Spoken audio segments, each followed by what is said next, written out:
ذا الجلال والإكرام يا ذا الجلال والإكرام. Bismillahirrahmanirrahim. Assalamualaikum warahmatullahi wabarakatuh. Alhamdulillahillazi 'allamal Qur'an khalaqal insan wa 'allamahul bayan. Raditu billahi rabba wa bil islami dina wa bi Muhammadin nabiyya wa rasulah. Allahumma sholli ala nabiyyina Muhammad wa ala alihi wa ashabihi ajma'in. Alhamdulillah, segala puji bagi Allah Subhanahu wa Ta'ala yang mana telah mengizinkan kita untuk melanjutkan kanol ya. Ini singkatan baru yang saya buat ya teman-teman ya. Kalau biasanya pakai kajol gitu, sekarang mulai hari ini saya ganti dengan kanol kajian online kayak gitu. Kita oleh Allah diizinkan ya untuk melanjutkan kanal kita di tiap Jumat kayak gitu. Dan hari ini gimana kabar teman-teman semuanya? Kita sudah masuki bulan Dzulhijjah 1446 Hijriah teman-teman. Dan Dzulhijjah itu adalah bulan terakhir dari kalender Hijriah seperti itu. Dan ini kalau kalender Masehi kan masih Mei ya kayak gitu, dan kita sudah masuk di pekan 1 untuk kalender Hijriahnya kayak gitu. Kalau kenapa saya seringnya gunakan kalender Hijriah kayak gitu ya? Kalau kalender Masehi kan teman-teman sudah hafal semuanya karena kalender itu digunakan secara umum seperti itu. Kalau kalender Hijriah kan jarang dipakai dalam aktivitas pabrik, jarang dipakai kayak gitu ya. Cuma mungkin kalau madrasah, pondok kayak itu kan biasa pakai kalender Hijriah kayak gitu kan. Jadi saya ya sekalian mengingatkan kayak gitu, kita sebagai seorang muslim kalender kita adalah kalender Hijriah seperti itu, maka kita jangan sampai lupa kalau gitu dengan kalender kita sendiri kayak gitu ya. Jadi kita sudah sampai pada tanggal 3 hari ini ya dari kalender Hijriah Dzulhijjah kayak gitu. Dan teman-teman, di bulan Dzulhijjah ini adalah berarti bulan yang kedua dari bulan haram kayak gitu ya, runtutannya itu dari kemarin Dzulqa'dah, Dzulhijjah sama Muharram, kayak nanti ketemu lagi bulan haram adalah Rajab, masih jauh jaraknya kayak gitu ya. Nah teman-teman rahimakumullah, jangan lupa ya di bulan Dzulhijjah ini kita akan ketemu dengan hari raya kita, hari raya Idul Adha kayak gitu. Dan tanggal 10 hari rayanya, dan tanggal 9 kita ada puasa sunnah, yaitu puasa sunnah Arafah ya gitu ya. Ada mungkin ada teman-teman ada yang puasa tarwiyah dulu tanggal 8-nya kayak gitu ya. Jadi kalau saya membaca keterangan ya gitu ya, kenapa dinamakan dengan puasa Arafah ya gitu ya. Jadi itu ceritanya kan di malam tarwiyahnya, berarti malam 8 Dzulhijjah kayak gitu ya. Nabi Ibrahim alaihissalam itu kan bermimpi diperintahkan untuk menyembelih anaknya kayak gitu. Nah, waktu pada tanggal itu beliau masih bimbang di hari itu, apa benar ini perintah dari Allah atau sekedar mimpi kayak gitu ya. Akhirnya di malam berikutnya kayak gitu, malam 9 gitu, Nabi Ibrahim alaihissalam bermimpi lagi kayak gitu untuk menyembelih putranya yaitu Nabi Ismail. Dan setelah itu baru kemudian beliau itu Arafah itu ngerti gitu, paham, oh yakin ini adalah petunjuk dari Allah, perintah dari Allah untuk menyembelih putranya kayak gitu. Maka kemudian dinamakan dengan puasa Arafah gitu ya. Nah itu sekedar tambahan ya teman-teman, untuk kemudian mengawali kajian dan kanal kita hari ini kayak itu. Di pekan pertama sebagaimana jadwalnya adalah materinya adalah sehat dengan Al-Quran dan Al-Hadis. Oh iya teman-teman, sebelum ke situ supaya teman-teman lebih semangat lagi untuk puasa Arafah kayak gitu, sesungguhnya dalam sebuah hadis riwayat Muslim diterangkan bahwasanya, ini saya menyampaikan maknanya aja ya teman-teman ya, bahwasanya puasa sunnah Arafah itu bisa menghapus dosa 2 tahun, setahun yang lalu dan setahun yang akan datang kayak gitu. Nah, kemudian siapa yang tidak ada punya halangan, mari kita laksanakan puasa ini pas juga di hari Kamis ya, insya Allah hari raya Idul Adha ini barengan sedunia kayak gitu. Di Arab Saudi sendiri menetapkan Arafah hari Kamis juga, di Indonesia juga sama gitu, jadi sama ya. Jadi orang-orang yang naik haji melaksanakan wukuf di Arafah, kita puasa sunnah Arafah ya gitu ya. Dan semoga Allah mengizinkan kita untuk melaksanakan puasa sunnah Arafah. Amin ya robbal alamin. Teman-teman rahimakumullah, hari ini kan temanya itu sehat dengan Al-Quran dan Al-Hadis. Nah, untuk hari ini kita awali dulu materi dari judul dengan sehat dengan Al-Quran dulu kayak gitu ya, sebelum kita nanti apa yang lebih detail-detail lagi kayak gitu, gimana kok Al-Quran itu apa isinya, apa yang gimana gimananya kayak itu lebih detailnya dari Al-Quran ataupun dari Al-Hadis dari Rasulullah SAW.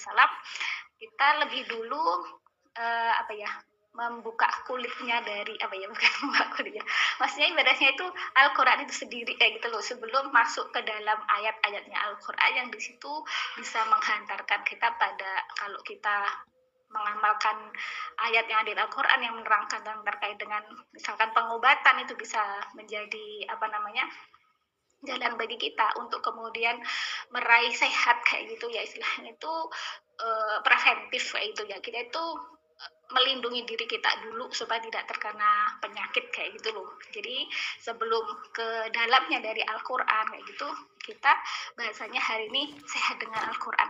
Bagaimana kok bisa Al-Quran itu bisa bikin kita sehat kayak gitu ya, bisa melindungi kita dari apa istilahnya penyakit kayak itu.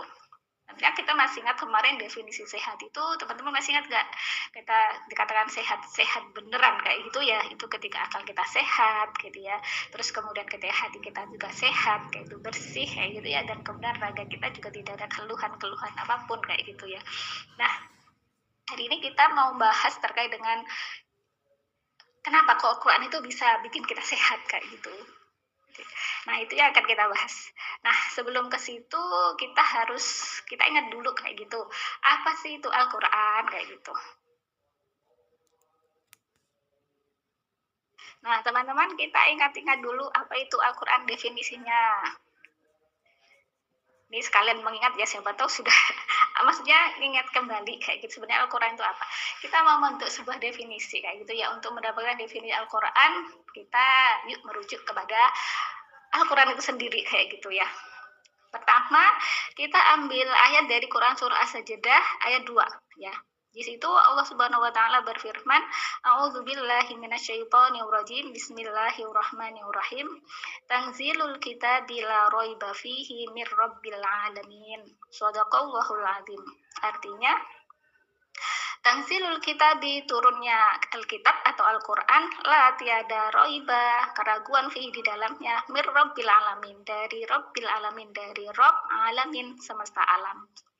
Nah, dari ayat ini kita dapatkan satu poin ya, bahwasanya Al-Quran, kitab Al-Quran itu yang tidak ada keraguan di dalamnya itu dari Rabbil Alamin. Siapa itu Rabbil Alamin? Allah Subhanahu wa taala. Kalau kita biasanya bilang alhamdulillahi rabbil alamin, alhamdu segala puji lillahi bagi Allah, Rabb, alhamdulillahi rabbil alamin, Rabb Tuhan alamin semesta alam. Berarti rabbil alamin, Tuhan semesta alam itu adalah Allah kayak gitu, Allah Subhanahu wa taala. Yang jelas ya gitu. Sampai di sini ya teman-teman, kita dapat satu poin bahwasanya Al-Quran itu dari Allah Subhanahu wa taala. Kita simpan dulu ini, satu poin ini. Nah, kemudian di ayat An-Nisa ayat 105 Allah berfirman, A'udzubillahi minasyaitonirrajim. Bismillahirrahmanirrahim. Inna anzalna ilaikal kitaba bil haqqi litahkuma bainan nasi bima arakallah wa la takul lil khainina khashima. Shadaqallahul azim. Artinya, inna sungguh angzalna kami menurunkan ilaika kepada engkau, maksudnya kanya di sini adalah kata ganti dari Nabi Muhammad SAW. Berarti sungguh kami di situ adalah Allah Subhanahu wa taala menurunkan kepada Nabi Muhammad Alkitab, kitab bil haqqi, dengan kebenaran. Nah, sampai di sini bil haqqi membawa kebenaran ya. Sampai di sini kita dapat poin yang kedua, bahwasanya Al-Quran yang diturunkan Allah tadi itu diturunkan kepada Nabi Muhammad SAW. Kita simpan 2 poin ini. Nah, berikutnya Allah Subhanahu wa taala dalam Quran surah Al-Baqarah ayat 97 berfirman, A'udzubillahi minasyaitonirrajim. Bismillahirrahmanirrahim. Kul man kana aduwwan li Jibril fa innahu nazzalahu ala qalbika bi idznillah musaddiqan lima baina yadayhi wa hudaw wa busra lil mu'minin. Shadaqallahul azim. Kul, katakanlah, mang siapa kana yang ngaduan, kul katakanlah, mang siapa karena menjadi aduan musuh li Jibril bagi Jibril, fa innahu, maka sungguhnya Jibril itu nazzalahu, ya, menurunkan, ya, Al-Qur'an ala qalbika, ya, ke dalam hati, qalbika, ke dalam hatimu, maksudnya di sini adalah Nabi Muhammad SAW bi idznillahi, dengan izinnya Allah Subhanahu wa taala, ya. Musaddiqal, membenarkan lima baina yadaihi, ya, apa kitab-kitab yang terdahulu, ya. Wahuda, dan menjadi petunjuk, wa busra, dan kabar gembira, lil mu'minin, bagi orang-orang beriman. Sampai di ayat 97 dari Al-Baqarah ini kita dapat poin yang ketiga, apa? Bahwasanya Al-Quran tadi yang diturunkan kepada Nabi Muhammad tadi itu adalah melalui perantara Jibril, malaikat Jibril, kayak gitu, ya. Jadi kita sudah dapat 3 poin. Poin yang pertama tadi itu Al-Quran adalah diturunkan dari Allah, yaitu kalamullah berarti. Kemudian yang kedua diturunkan kepada Nabi Muhammad. Kemudian yang ketiga melalui perantara malaikat Jibril, kayak gitu. Kita simpan 3 poin ini. Nah, teman-teman rahimakumullah, di poin yang keempat kita akan dapatkan dari Quran surah Al-Baqarah ayat 151. Di situ Allah berfirman, A'udzubillahi minasyaitonirrajim. Bismillahirrahmanirrahim. Kama arsalna fikum rasulan minkum yatslu alaikum ayatina wa yuzakkikum wa yu'allimukumul kitaba wal hikmata wa yu'allimukum ma lam takunu ta'lamun. Shadaqallahul azim. Artinya, sebagaimana kami telah mengutus kepadamu seorang rasul, yaitu Nabi Muhammad SAW, minkum, dari kalian sendiri, yatslu, membacakan kepada kalian, alaikum, kepada kalian, ayatina, ayat-ayat kami, wa yuzakikum, dan mensucikan kalian, wa yu'allimukum, dan mengajarkan kepada kalian Alkitab, Al-Quran wal hikmah, dan sunnah, wa yu'allimukum, dan mengajarkan kepada kalian malam takunu ta'lamun, apa yang belum kalian ketahui. Dari sini, dari ayat 151 itu kita ketahui ternyata kitab Al-Quran yang diturunkan kepada Nabi Muhammad SAW tadi itu adalah yatslu alaikum, untuk kemudian Nabi Muhammad membacakan kepada umat manusia, wa yu'allimukumul kitaba, dan juga mengajarkan Al-Quran kepada umat manusia. Berarti kita dapat 4 poin. Yang pertama, poin yang pertama, Al-Quran adalah kalamullah, turun dari Allah, diturunkan kepada Nabi Muhammad SAW melalui perantara malaikat Jibril, dan untuk disampaikan kepada umat manusia, kepada umatnya, kayak gitu. Dari sini kita dapat peroleh definisi Al-Quran. Jadi Al-Quran itu adalah kalamullah, kitabnya Allah Subhanahu wa taala, yang diturunkan kepada Nabi Muhammad SAW melalui perantara malaikat Jibril, untuk kemudian disampaikan, diajarkan kepada umat manusia, kayak gitu. Sampai di sini, teman-teman ingat lagi terkait dengan definisi Al-Quran. Kita sudah sampai ya pada definisi Al-Quran, dan itulah definisi Al-Quran. Bahwasanya ia adalah kalamullah yang diturunkan kepada Nabi Muhammad SAW melalui perantara malaikat Jibril, untuk kemudian disampaikan kepada umat manusia. Dan Al-Quran ini benar-benar mujizat, teman-teman, ya. Teman-teman rahimakumullah, setahu saya ya, sampai sekarang ini tidak ada loh ya kitab suci yang itu dihafal oleh penganutnya sampai semua hurufnya itu hafal, gitu loh. Bahkan Al-Quran itu kan kalau para penghafal Quran itu kan panjang pendek tajwidnya itu kan sampai hafal gitu loh, bener gitu loh. Itu hanya Al-Quran yang bisa dihafal sampai bener, tidak ada yang salah per hurufnya, nggak ada yang salah per tajwidnya itu juga nggak ada yang salah. Coba kalau kitab-kitab yang lain, mohon maaf ya, maksudnya kitab-kitab yang lain yang tidak berbahasa Arab kayak gitu ya, misalkan kitab apa gitu ya, pokoknya di luar Islam, coba apakah ada penghafalnya sampai kemudian hafal susunan kalimatnya persis sama dengan di kitab itu? Setahu saya sampai sekarang nggak ada, kecuali Al-Quran. Jadi Al-Quran itu benar-benar dijaga oleh Allah ya, dan para penghafal Quran itu salah satu yang menjaga Al-Quran itu sendiri dari dipalsukan, dari kekeliruan kayak gitu loh. Dan para penghafal Quran itu Masya Allah ya teman-teman, mereka hafalnya itu kan luar biasa, satu ayat itu persis gitu loh. Itu persis panjang pendeknya, tajwidnya, makhrajnya pun kayak gitu loh. Dan itu bisa di kepalanya, di dalam kepalanya itu 30 juz, teman-teman bayangkan. Luar biasa ya, Allah yang menciptakan otak dan dijadikan mampu menyimpan Al-Quran. Masya Allah, bersyukurlah bagi saudara-saudara kita kaum muslimin yang lainnya yang bisa menghafal Al-Quran, dan kita yang tidak menjadi penghafal Quran ya, semoga oleh Allah kita dijadikan bisa menghafal Al-Quran meskipun ya beberapa surat ya. Jangan hanya 3 kul ya teman-teman, ditambahin lah kayak gitu ya, biar kita tidak seperti rumah kosong tanpa perabot sama sekali kayak gitu ya.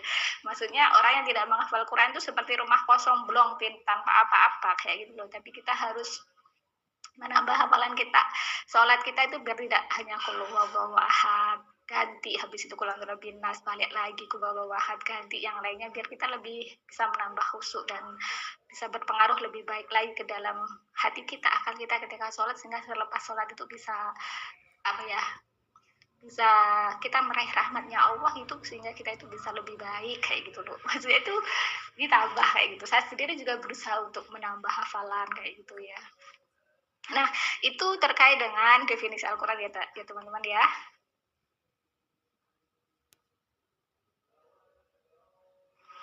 Nah, sekarang bahasan yang kedua, bagaimana Al-Quran bisa menyehatkan kayak gitu. Nah, untuk bahas ini kayak gitu ya teman-teman, bagaimana Al-Quran kok bisa menyehatkan.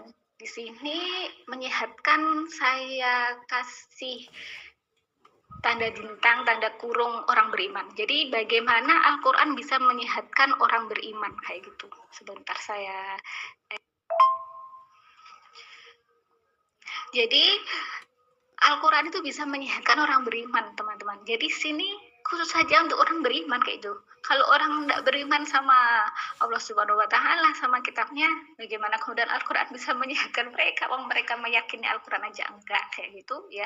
Jadi di sini Al-Quran itu bisa menyehatkan orang beriman kayak gitu ya. Bagaimana kemudian Al-Quran itu bisa menyehatkan? Yang pertama teman-teman ya, Al-Quran itu adalah benar. Tadi dalam Quran surah An-Nisa 105 itu bilhaq ya, dengan kebenaran ya, membawa kebenaran kayak gitu. Jadi isi Al-Quran tuh benar. Terus kemudian Allah juga bertegas dalam Quran surah Al-Baqarah ayat 2. Sebentar saya bagikan slide-nya dulu. Dalam Quran surah Al-Baqarah ayat 2 itu Allah berfirman, A'udzubillahi minasyaitonirrajim, Bismillahirrahmanirrahim, Dzalikal kitabu la raiba fihi hudal lil muttaqin. Itu kalau ada tanda titik 3 kayak gitu ya, di 2 tempat kita boleh berhenti di salah satunya. Boleh dibaca Dzalikal kitabu la raib fihi hudal lil muttaqin, atau kemudian Dzalikal kitabu la raiba fihi hudal lil muttaqin ya. Di situ Allah berfirman, Dzalikal kitabu, itu kitab kayak gitu. Maksudnya Al-Quran, la roiba, la tiada roiba, keraguan fihi di dalamnya. Hudan, petunjuk lil mutakin, bagi orang-orang yang bertakwa. Jadi kalau tadi saya menyebut bahwa Al-Quran itu bisa menyehatkan orang beriman, di ayat ini Allah menyebut bahwasanya Al-Quran itu adalah hudan lil mutakin, petunjuk bagi orang-orang yang bertakwa. Dan siapa yang bertakwa itu, yang bisa bertakwa itu ya orang beriman, teman-teman. Kalau orang yang nggak beriman kepada Allah Subhanahu wa Ta'ala, tidak mengimani Islam ini sebagai agamanya, nggak mungkin dia itu bisa menjadi orang yang bertakwa. Bahkan kadang-kadang orang yang sudah Islam aja sulit untuk sampai mencapai pada derajat takwa kayak gitu. Kalau Ibnu Abbas dalam tafsir Ibnu Katsir itu saya baca, beliau mendefinisikan siapa orang bertakwa itu adalah mereka yang tidak melakukan kesyirikan dan juga mereka melakukan ketaatan kepada Allah Subhanahu wa Ta'ala, seperti itu ya. Dan dari sini kayak gitu ya, tidak ada keraguan. Kita kalau masih ragu dengan Al-Quran, baca aja malas, teman-teman. Gimana kita membaca Al-Quran kita aja nggak meyakini kebenaran dari Al-Quran gitu loh. Teman-teman pernah ujian, misalkan kita melaksanakan ujian kayak itu, dikasih soal 10 kayak gitu. Terus kemudian setelah mengerjakan ujian dikoreksi penguji nilainya 100 betul semua. Gimana perasaan teman-teman? Senang kan? Maksudnya senang, puas, lega, dapat 100, yakin, mantap kayak gitu bahwasanya belajarnya tadi tuh berhasil seperti itu ya. Maka kita itu dengan Al-Quran ya ibaratnya perasaan kita begitu. Kita tuh senang, mantap dengan Al-Quran bahwa ini benar dari Allah gitu loh. Jadi kalau kita sudah memiliki keyakinan yang benar tanpa keraguan sama sekali dengan Al-Quran, mantep. Kita membaca itu semangat gitu. Ini Al-Quran tuh hak dari Allah Subhanahu wa Ta'ala dan kandungan isinya itu benar semuanya dari ayat 1 sampai ayat terakhir dalam Quran An-Nas itu adalah benar, nggak ada yang keliru, nggak ada yang meragukan. Jadi kita tuh membaca mantep kayak gitu, senang, puas setelah membacanya. Kenapa? Karena yang kita baca itu adalah suatu kebenaran yang tidak ada keraguan sama sekali di dalamnya. Nah, sekarang pertanyaan, kalau ada di antara kita yang beragama Islam kemudian masih enggan baca Al-Quran, apakah ragu dengan Al-Quran sehingga malas membaca? Karena di situ dikatakan oleh Allah petunjuk loh kayak gitu. Petunjuknya di dalam Al-Quran kayak gitu. Petunjuknya di situ pakai hudan. Hudannya sifatnya nakiroh. Teman-teman masih ingat? Karena saya ingatkan bahwasanya tanda nakiroh itu ketika dia tidak diawali dengan alif lam, tapi diakhiri dengan harokat tanwin kayak gitu. Di situ hudan. Hudannya dalam bentuk nakiroh. Umum, berarti petunjuk secara umum bagi orang-orang bertakwa kayak gitu loh. Tapi kemudian dalam tafsir Ibnu Katsir itu lebih diperjelas kembali bahwa di situ adalah petunjuk bagi hati yang beriman. Maksudnya petunjuk bagi orang yang beriman seperti itu. Nah, kalau kita termasuk orang beriman, yakinlah teman-teman, Quran itu benar, tidak ada keraguan, maka semangatlah kita untuk membacanya, semangatlah untuk kita untuk mengetahuinya. Kalau kita itu begitu tanpa ada keraguan, itu ketika membaca Al-Quran itu sudah berikan efek, teman-teman. Ya. Jadi kita itu membaca sesuatu yang benar itu kan pasti semangat kan. Beda kalau kita membaca berita antara benar dan tidak, itu kan pasti membawa keraguan. Tapi ini Al-Quran tuh benar gitu loh, makanya semangatlah membaca gitu loh. Jadi dari semangat itu tuh bisa menyehatkan hati kita gitu loh, dengan Al-Quran, dengan membaca dari itu ya. Belum lagi nanti ke akal kayak gitu. Itu yang pertama ya, kenapa Al-Quran itu menyehatkan. Yang pertama adalah Al-Quran itu benar, isinya itu adalah benar kayak gitu. Dan sesuatu yang membawa kebenaran itu menenteramkan. Kalau sesuatu yang menenteramkan, bahwasanya sehat itu secara sehat secara umum, bisa saya katakan sehat itu berawal dari hati. Makanya Rasulullah mengatakan ketika hati itu sehat, bersih, maka sehatlah seluruh badan. Kan begitu dalam hadisnya Rasulullah. Itu memang benar teman-teman ya. Kecuali nanti kalau misalkan Allah berkehendak menguji yang lain, misalkan sakit usus buntu, nah itu ya beda lagi ya, karena faktor-faktor itu. Atau kemudian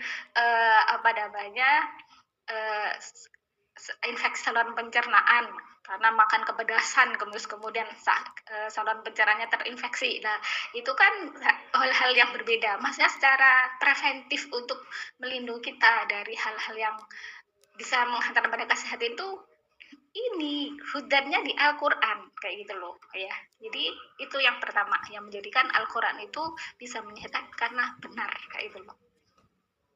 Terus kemudian yang kedua ya, yang menjadikan Al-Quran itu bisa menyehatkan orang yang beriman itu apa? Karakter Al-Quran itu sendiri itu menjadikan orang sehat gitu loh. Kalau orang itu bisa menjalankan 5M ya, itu 5M nanti di belakang, ya bahasan di belakang kalau waktunya cukup. Kalau waktunya nggak cukup, maka bahasan 5M terkait dengan Al-Quran kita bahas bulan depan insya Allah kayak gitu ya. Dari mana taunya bahwa Al-Quran itu karakternya sendiri itu bisa menjadikan orang beriman itu sehat? Sebentar saya bagikan slide-nya dulu.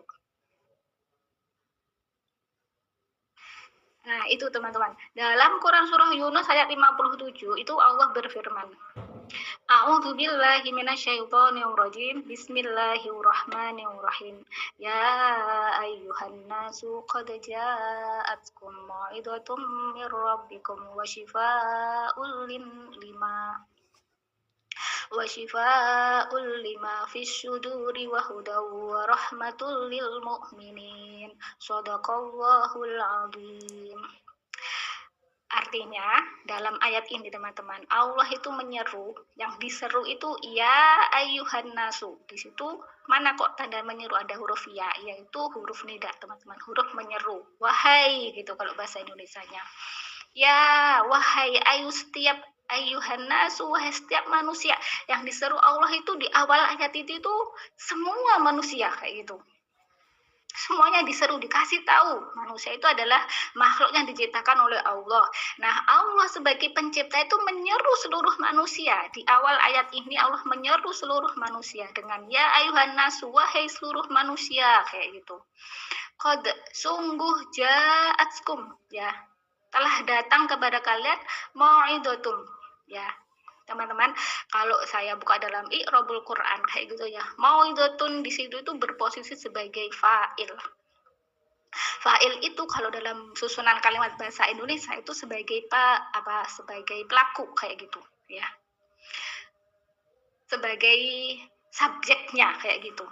Ya, berarti kalau sebagai subjek, maka kemudian predikatnya apa? Kata kerjanya mana? Ja'a, ya. Kum itu sebagai objeknya kayak itu.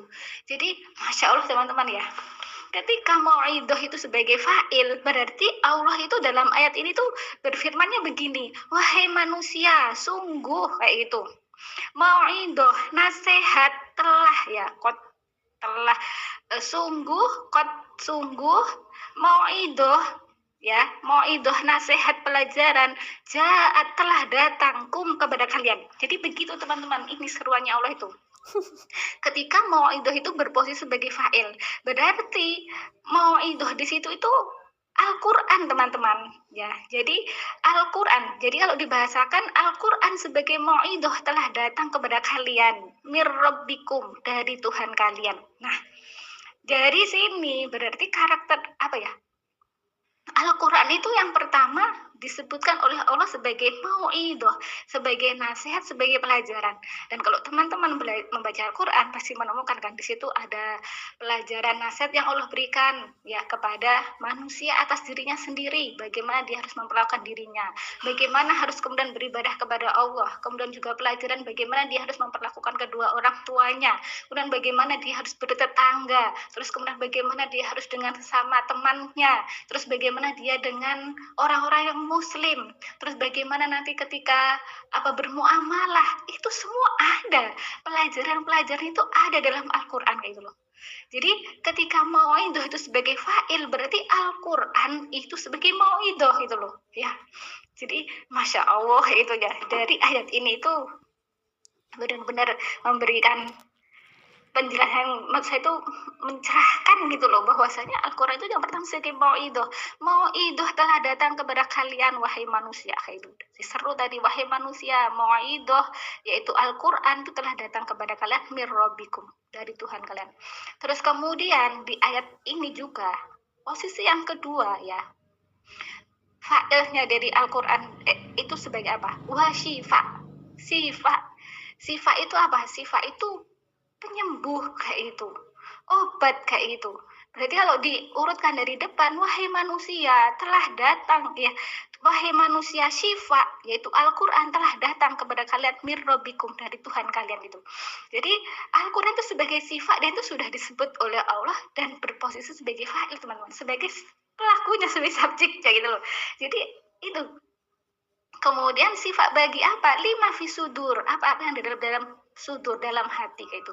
Kalau saya buka dalam tafsir Ibnu Katsir, di situ dijelaskan adalah sifat atau obat penyembuh dari keraguan, keraguan dalam beriman, keraguan atau kemudian juga noda-noda dalam hati, penyembuh, penghapus ya, noda-noda dosa dalam hati ya, atau kemudian membersihkan hati dari penyakit-penyakit hati kayak itu loh. Dan itu Al-Qur'an kayak gitu loh ya. Itu Allah sendiri yang menyebut kayak gitu loh. Terus kemudian yang ketiga apa? Hudan. Ya, berarti wahai manusia telah datang. Wahai manusia, sungguh hudan telah datang kepada kalian mir rabbikum, dari Tuhan kalian. Petunjuk bagi hati orang yang beriman ya, dalam perkara keimanan ataupun dalam perkara-perkara yang lainnya itu ada dalam Al-Qur'an kayak itu. Ya. Terus kemudian yang keempat apa? Warahmatun, dan rahmat ya. Jadi rahmat itu, ya Allah teman-teman ya, rahmat itu ketika seseorang itu mendapatkan rahmat dari Allah Subhanahu wa taala ya, itu ya Allah kebaikan itu diberikan kepada hamba tersebut. Teman-teman tahu Rasulullah SAW kan, Nabi Muhammad itu adalah rahmatan lil alamin kan, itu dalam Al-Quran tuh. Rahmatnya Allah itu benar-benar turun kepada beliau sehingga beliau itu dari semua sisinya itu teladan kayak itu ya. Jadi bahkan teman-teman masih ingat dalam tulisan saya ya itu terkait dengan masuk surga, apa namanya, masuk surga bukan karena amal ya, tapi karena rahmatnya Allah. Lantas buat apa beramal kayak gitu? Ternyata masuk surga aja itu dengan rahmatnya Allah, dengan kasih sayangnya Allah, di mana Rasulullah memerintahkan dalam hadisnya itu dekatilah Allah dengan apa? Dengan amal soleh. Meskipun amal soleh itu adalah sedikit, tapi dilakukanlah secara kontinu kayak itu, biar Allah kemudian kita tuh dekat dengan Allah dan Allah memberikan rahmat. Ketika rahmatnya Allah diberikan, nanti di akhirat surga yang seluas langit dan bumi itu seluruh kenikmatan itu diberikan. Nah, ketika rahmat itu di dunia diberikan, ya gitu teman-teman. Maksudnya itu Rasulullah itu dulu kan nggak pernah sakit stroke kayak itu ya. Terus kemudian sakit-sakit yang saat ini itu susah disembuhkan, tumor, atau kemudian sakit apalagi yang saat ini itu yang sulit sembuhnya kayak itu kan nggak dijumpai penyakit-penyakit yang seganas-ganas itu zamannya Rasulullah ya. Sekarang kenapa kok muncul banyak penyakit-penyakit yang ganas seperti itu?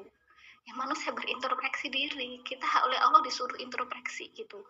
Sebagaimana sejauh mana kamu meneladani Nabi engkau, sejauh mana kau mendalami Al-Quran. Ini Allah sudah menyebut bahwasanya Al-Quran itu mau'idah, sifat, hudah, warohmah kayak gitu.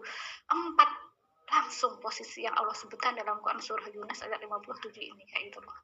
Jadi ini karakter kalau Al-Quran itu ketika dibaca nanti diamalkan dan seterusnya itu tuh menyehatkan, menjadi pelindung, preventif, pencegahan bagi kita dari penyakit-penyakit ya gitu.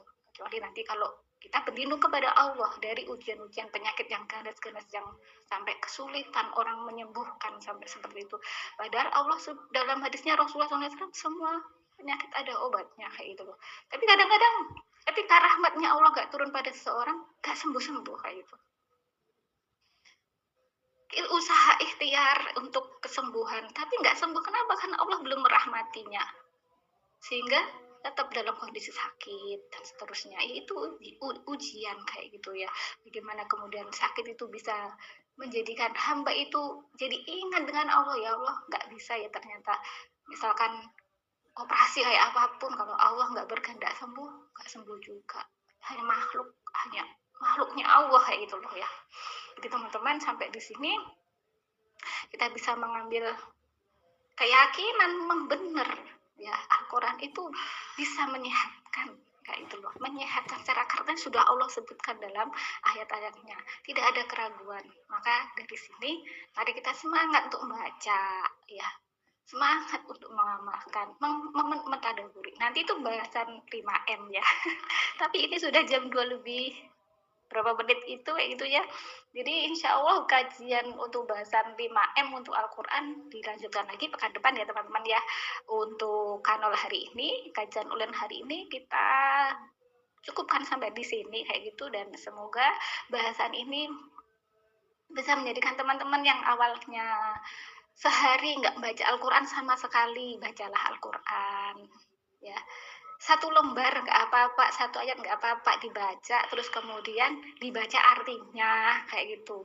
Kalau sempet, masih sempet kayak gitu, misalkan ngaji lagi nganggur-nganggur gitu, YouTubean buka, di browsing itu cari tafsir Quran kayak gitu. Jadi istilahnya ya Allah dekatlah dengan Al-Quran. Maksudnya Allah itu sudah ngomong kayak gini gitu loh teman-teman. Jadi bagi teman-teman yang sudah rajin setiap hari baca Al-Quran, istiqomah. Jadi katanya Rasulullah suruh istiqomah meskipun amal kita itu sedikit, tapi kita itu rutin melakukannya gitu loh. Nanti yang bisa merasakan itu kita sendiri kayak gitu loh. Ya. Nah itu teman-teman bahasan kita hari ini, dan semoga apa yang kita bahas hari ini menjadi ilmu yang bermanfaat bagi saya dan bagi teman-teman rahimakumullah semuanya. Amin amin ya rabbal alamin. Nah teman-teman rahimakumullah, kita akhiri ya, sudah jam 2 lebih. Mari kita baca istighfar, tilali, dan doa kafaratul majelis. Astagfirullahaladzim, astagfirullahaladzim, astagfirullahaladzim. Subhanakallahumma wa bihamdika asyhadu an la ilaha illa anta astaghfiruka wa atubu ilaik. Al-haqqu min rabbika fala takunanna minal mumtarin. Sesungguhnya kebenaran itu datangnya dari Allah semata, dan apabila ada salah dan kurangnya itu semata-mata kelemahan saya pribadi, mohon dimaafkan. Semoga Allah mempertemukan kita dengan Jumat depan. Oh, saya ingat. Jadi saya ingat teman-teman, Jumat depan itu berarti kita berhari Idul Adha ya teman-teman ya. Kalau hari raya Idul Adha, saya sudah hafal kayak gitu ya. Di rumah itu repot sampai sore kadang-kadang kayak gitu ya. Jadi untuk kajolnya untuk Jumat depan kita undur di hari Sabtu, insya Allah kayak gitu ya. Jadi insya Allah kita undur di hari Sabtu, kanal bukan kajol, dan mulai hari ini kita rubah kajian online dengan singkatan kanal kayak gitu ya teman-teman ya, kajian online kayak gitu. Insya Allah hari Sabtu nanti apabila ada perubahan lagi saya sampaikan pesan di grup kayak gitu ya teman-teman ya. Semoga Allah mengizinkan kita untuk melanjutkan kajian online di pekan depan. Amin ya robbal alamin. Dan saya akhiri. Wassalamualaikum warahmatullahi wabarakatuh.